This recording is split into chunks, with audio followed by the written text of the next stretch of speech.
प्रश्न नंबर 6, आकृति 6.21 में, यही मेरा आकृति 6.21 है।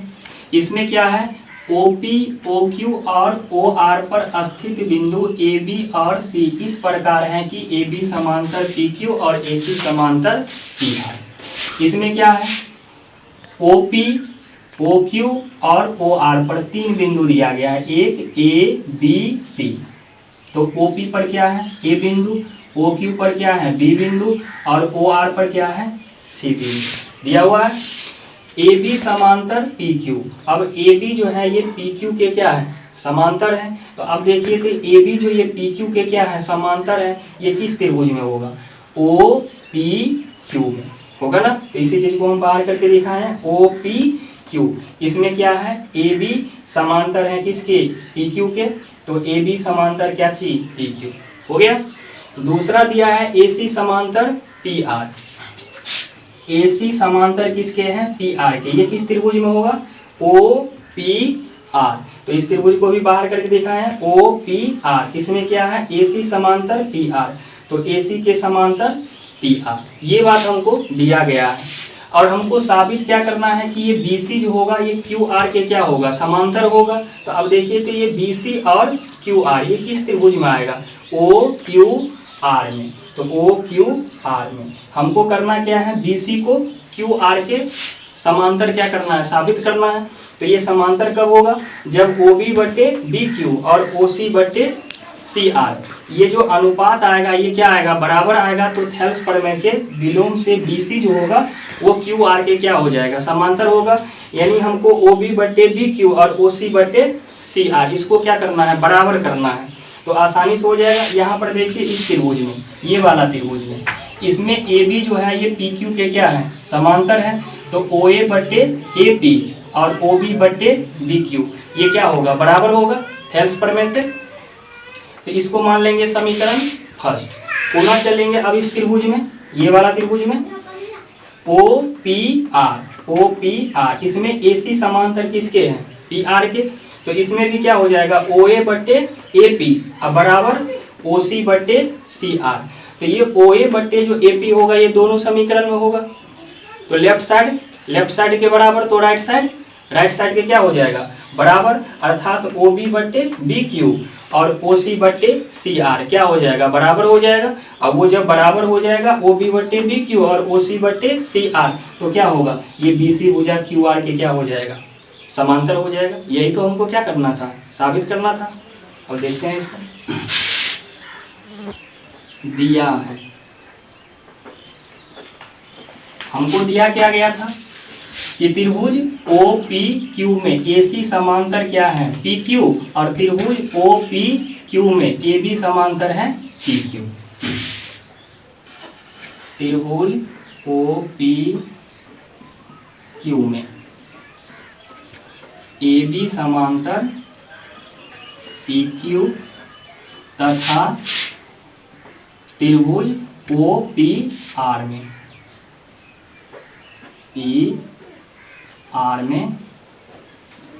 AC समांतर PR है। ये बात हमको दिया गया। और सिद्ध क्या करना है, सिद्ध करना है, क्या सिद्ध करना है, BC समांतर QR, BC समांतर QR, ये बात हमको साबित करना है। अब क्या देंगे, प्रमाण। तो त्रिभुज OPQ में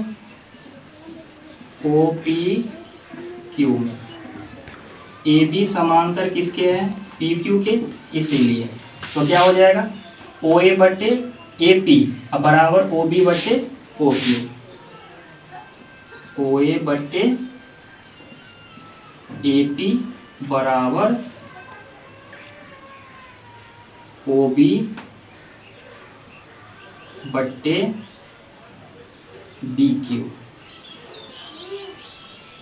ये समीकरण फर्स्ट। और कारण क्या देंगे, BPT से हो गया। पुनः त्रिभुज किसमें आओ, OPR में, OPR में। इसमें AC समांतर किसके हैं? PR के। AC समांतर PR, इसीलिए अब यहाँ पर भी थेल्स प्रमेय का यूज होगा। तो क्या हो जाएगा? OA बटे AP अब बराबर OC बटे CR। OA बटे AP बराबर OC बटे क्या चीज? CR। ये समीकरण सेकेंड। इसका भी कारण क्या देंगे? DPT से। हो गया। अब समीकरण फर्स्ट और समीकरण सेकेंड की अगर हम तुलना करते हैं तो इसका लेफ्ट साइड और इसका लेफ्ट साइड क्या है? बराबर है। तो इसका राइट साइड के क्या हो जाएगा? बराबर हो जाएगा। समीकरण फर्स्ट तथा सेकेंड से क्या हो जाएगा? OB बट्टे BQ बराबर OC बट्टे CR। OB बट्टे BQ अब बराबर OC बट्टे CR। तो देखिए अब यहाँ पर क्या हो रहा है? ये BC रेखा त्रिभुज OQR के दो भुजा OQ और OR को क्या कर रही है? समान अनुपात में विभाजित कर रही है। तो इसका मतलब DC जो होगा वो इस त्रिभुज के तीसरी भुजा अर्थात QR के क्या होगा? समांतर होगा। हम लोग पढ़े थे कहाँ पर? थेल्स प्रमेय के विलोम में।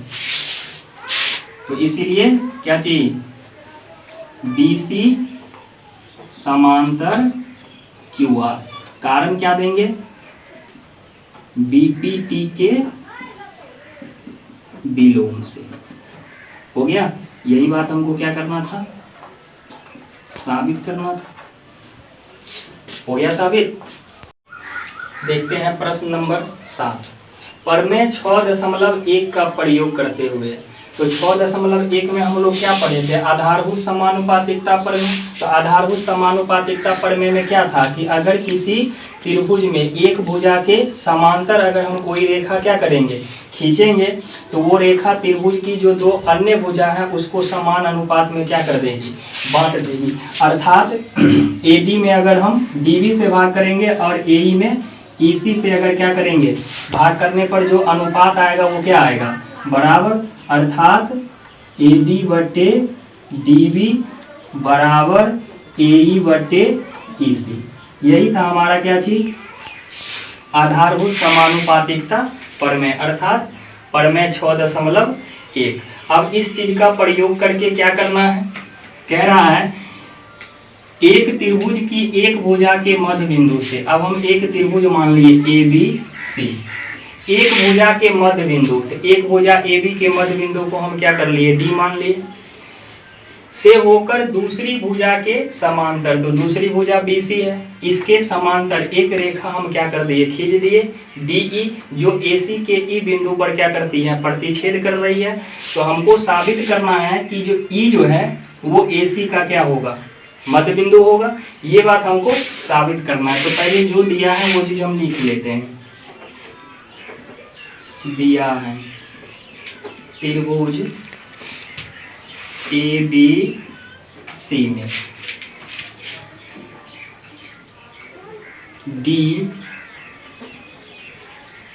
DAB का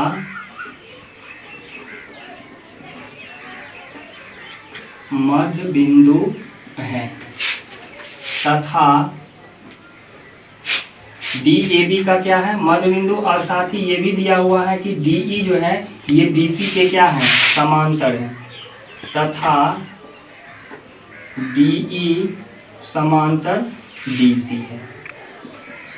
ये बात हमको दिया गया। ठीक है, सिद्ध करना है। सिद्ध करना है। अब देखिए सिद्ध क्या करना है कि E जो होगा वो AC का क्या होगा? मध्य बिंदु होगा। E AC का मध्य बिंदु। ये चीज हमको क्या करना है? साबित करना है। तो इसके लिए हम लोग क्या देंगे? प्रमाण।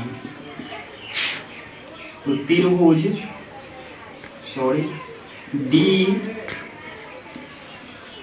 ए बी का क्या है, मध्य बिंदु है।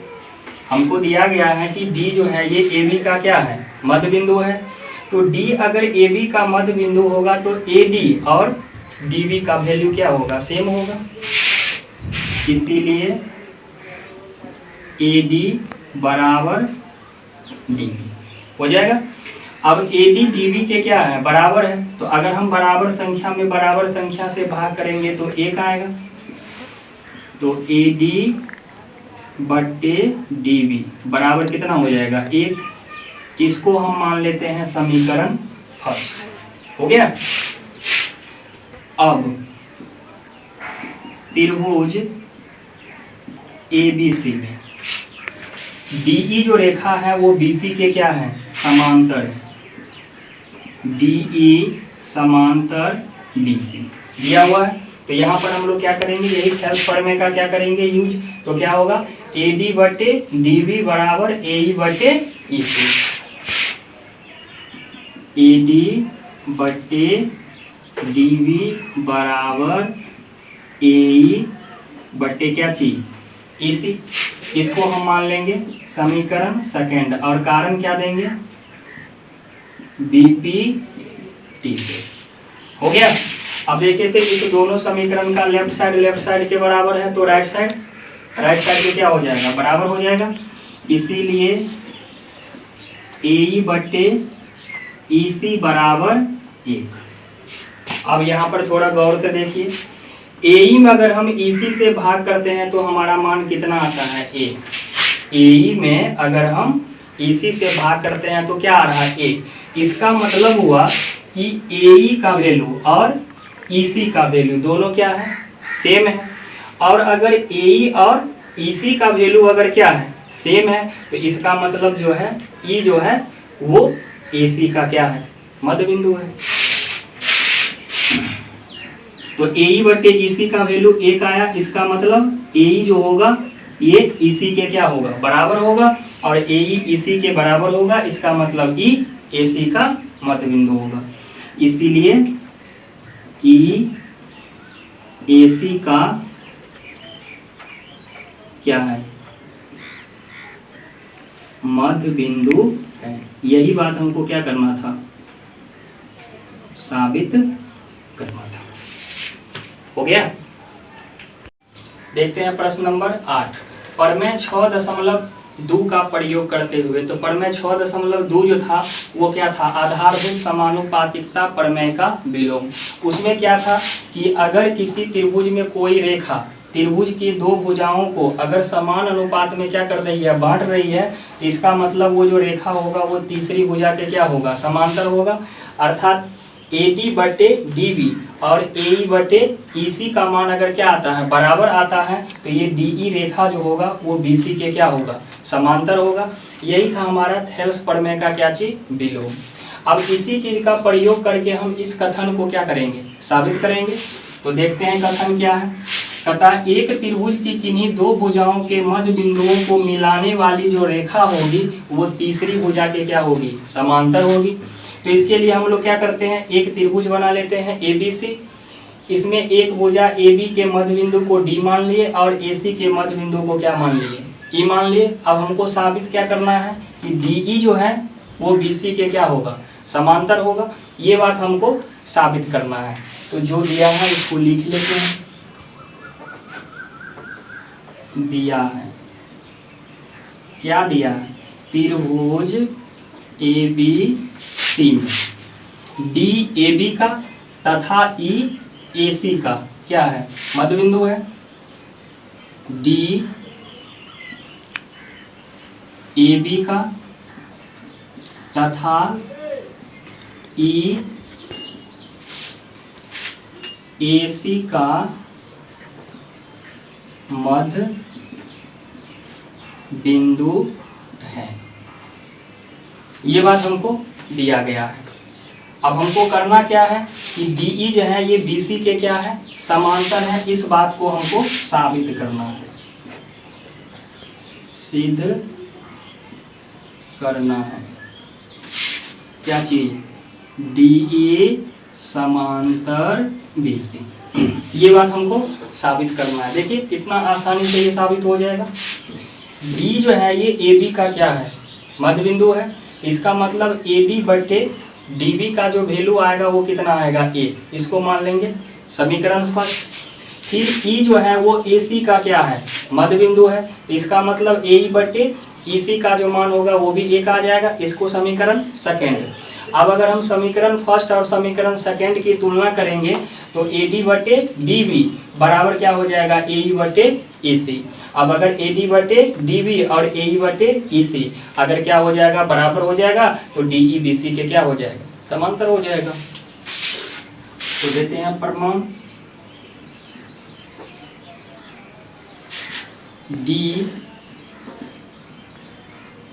AB का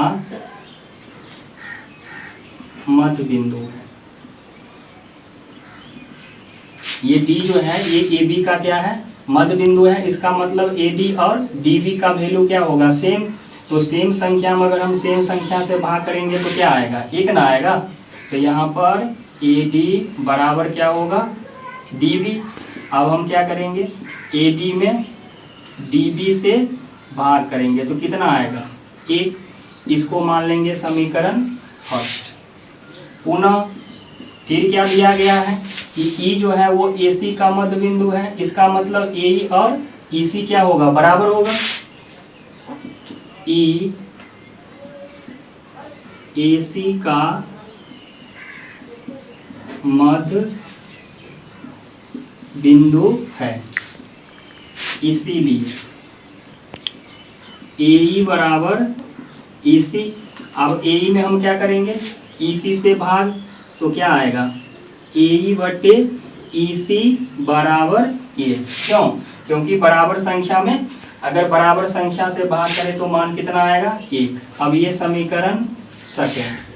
अब अगर हम समीकरण फर्स्ट और समीकरण सेकेंड की अगर हम तुलना करते हैं तो देखते हैं दोनों का राइट साइड क्या है, बराबर है। दोनों का वैल्यू 1 आ रहा है। इसका मतलब AD बटे DB और AE बटे EC का जो क्या आ रहा है, अनुपात आ रहा है, वो क्या आ रहा है, सेम आ रहा है। समीकरण फर्स्ट तथा सेकेंड से क्या हो जाएगा, AD बटे DB, AD बटे DB जो होगा वो AE बटे EC के क्या होगा, बराबर होगा, AE बटे EC। अब जब ये AD बटे DB का अनुपात और AE बटे EC का अनुपात, AD बटे DB का अनुपात और AE बटे EC का अनुपात अगर क्या आ जाएगा, बराबर आ जाएगा, तो मतलब क्या हुआ कि DE जो रेखा है वो AB और AC को क्या कर रही है, समान अनुपात में बांट रही है। तो थेल्स प्रमेय के विलोम से DE जो होगा वो BC के क्या हो जाएगा, समांतर हो जाएगा। इसीलिए क्या चीज, DE समांतर किसके हो जाएगा, BC के। कारण क्या दे देंगे, थेल्स प्रमेय के विलोम से। यही बात तो हमको क्या करना था, साबित करना था। हो गया।